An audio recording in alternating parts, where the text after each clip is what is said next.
Good morning. Pinalinisan ko tong tindahan at saka ang bodega, guys.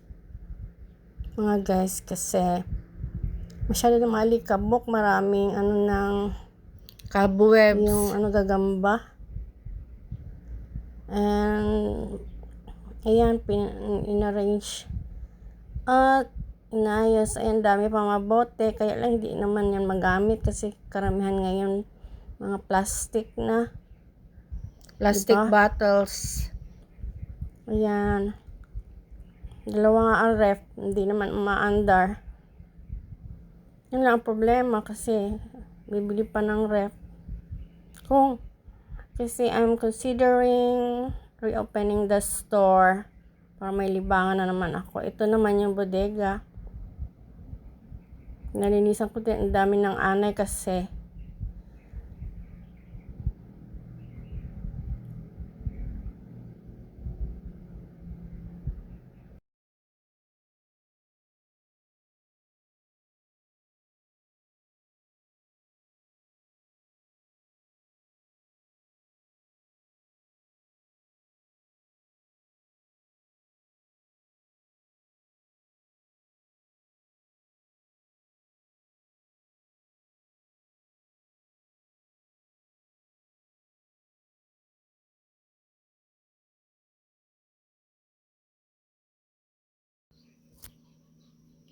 Ayan, nilinisan din namin itong bodega, guys, kasi yan, likabok masyado, maraming cobwebs, and ayan, mga inaanay na.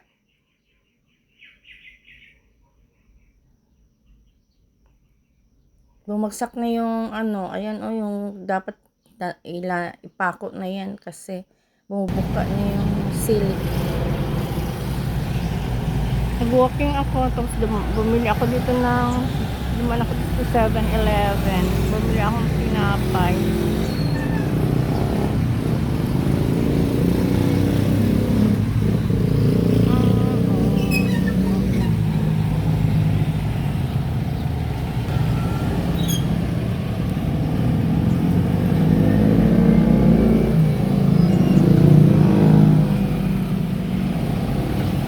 Pause na.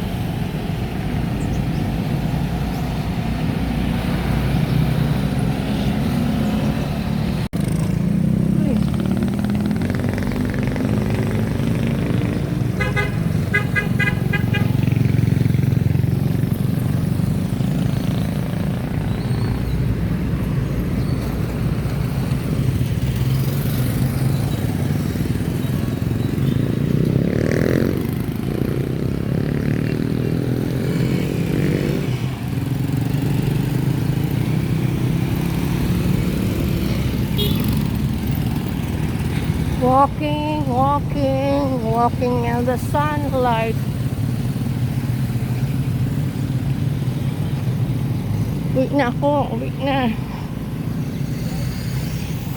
Walking in the shadow. Walking every day, all along the way. Walking with Jesus. Walking with Jesus alone. Meron na silang itindang young pork.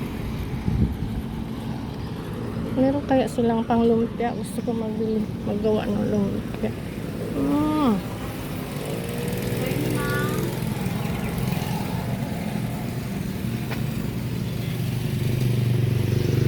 Nagpila ang buto-buto? 230. Lang.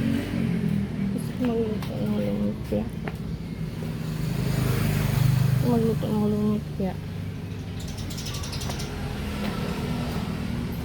Wala kayo lumpia wrapper, dam?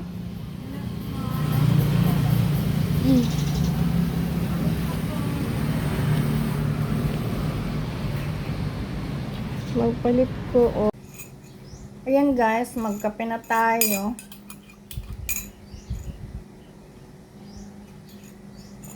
Kasi pagkatapos nito pa ako. Lagyan ko downy yung aking nilabhan kahapon. Tapos spin dry. Tapos sampay. Kain tayo, oh. Ito yung palaman ko. Corned beef na may patatas. Sobra lang to. Leftover lang to ng ulam. Hindi na ubos. Kasi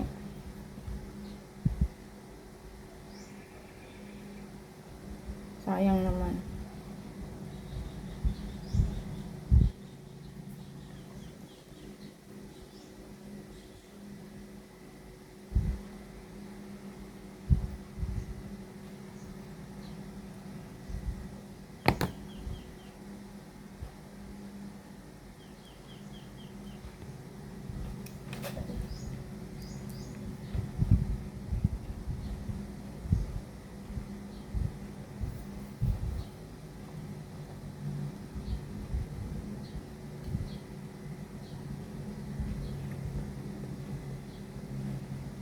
Maglalaba. Tapos magdilig. Dilig ng halaman na. Kasi mainit masyado ngayon, kaya kailangan magdilig ka ng halaman twice a day. Once in the morning and once in the afternoon.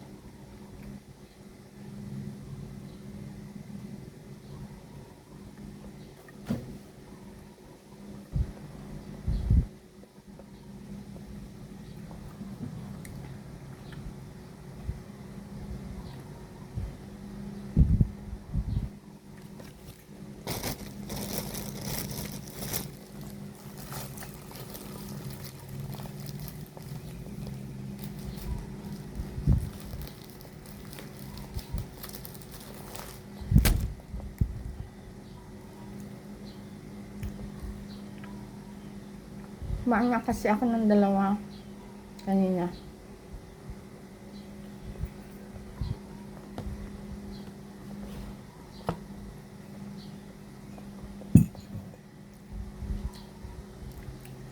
Kala ko talaga ngayon Wednesday.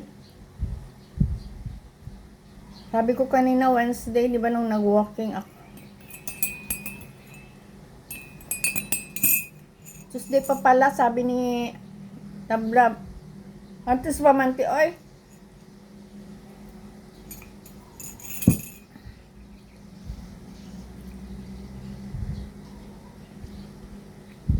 Ito talaga.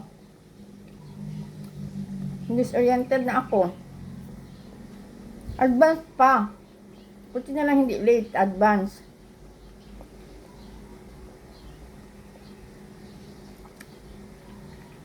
Nung minsan, kaya ko Pasko na. Pasko na kinabukasan, hindi pa pala.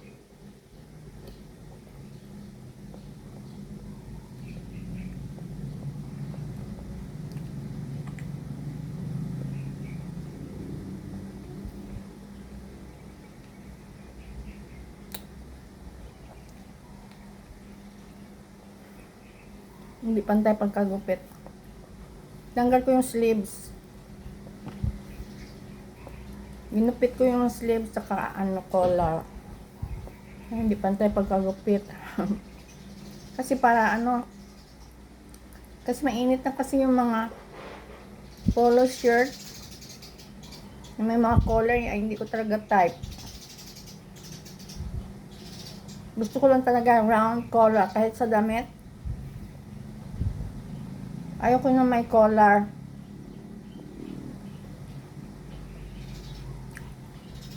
Kasi pawisin ako.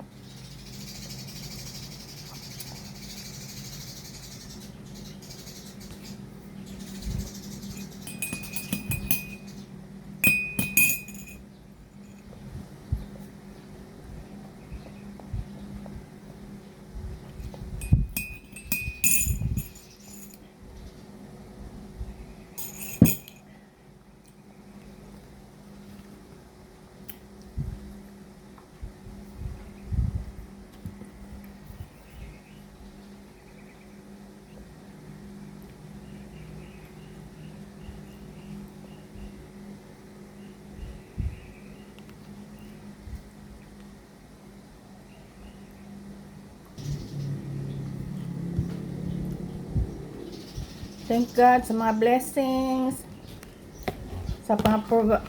Thank God for providing our needs. My needs. He always provides. And I'm so grateful to God for more than I deserve. I'd like to share with you some verses in the Bible regarding God's provision.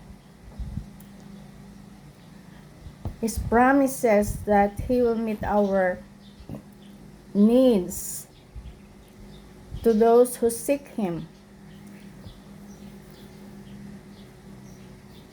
In Philippians 4:19 it says, "My God will meet all your needs." Matthew 6:31-32, not to worry about food or clothing. And 2 Corinthians 9:8, God provides generously so you can share.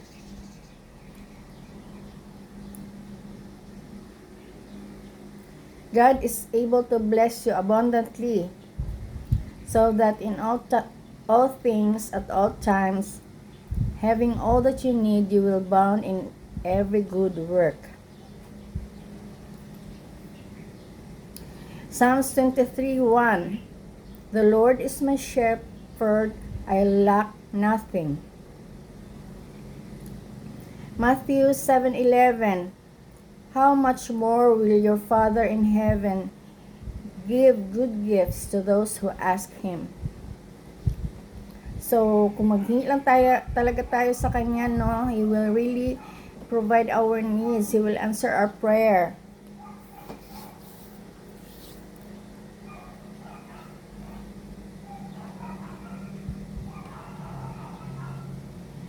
He provides not just enough, but with plenty left over. Amen? Amen ba, guys? Provision is often granted to enable generosity and good works. So we'll just seek Him first.